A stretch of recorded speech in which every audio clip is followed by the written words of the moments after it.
दशम जिला स्तरीय जूनियर रेडक्रॉस शिक्षा व तालीम शिविर उद्यापित।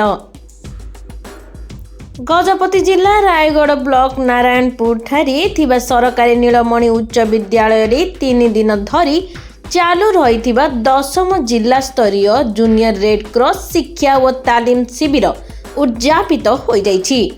जिला शिक्षा अधिकारी सभापतित्व उद्यापनी उत्सव में मुख्य अतिथि भाव गजपति जिलापाल विजय कुमार दास, सम्मानित अतिथि भाव उपजिलापाल तथा भारतीय रेडक्रॉस गजपति जिला शाखार संपादक अनूप पंडा, डेपुटी कलेक्टर कमलकांत पंडा, जिला शारीरिक शिक्षा अधिकारी सुरेंद्र कुमार पात्र जोग देथिले।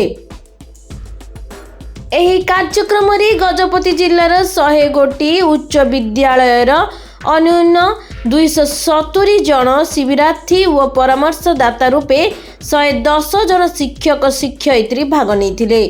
एही परिप्रेक्षी रे छात्र छात्री को जातीय रेडक्रॉस रो इतिहास, प्राथमिक चिकित्सा, प्राकृतिक विपर्यय, सड़क सुरक्षा, रक्तदान शिविर एवं अग्निशम आदि संपर्क रे सचेतनता करा जायतिला।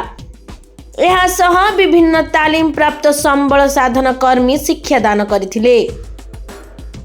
एही अवसर रे रक्तदान शिविर अनुष्ठित होइथिला। एथिरे 35 यूनिट रक्त संगृहित होइथिबार जणा जायछि।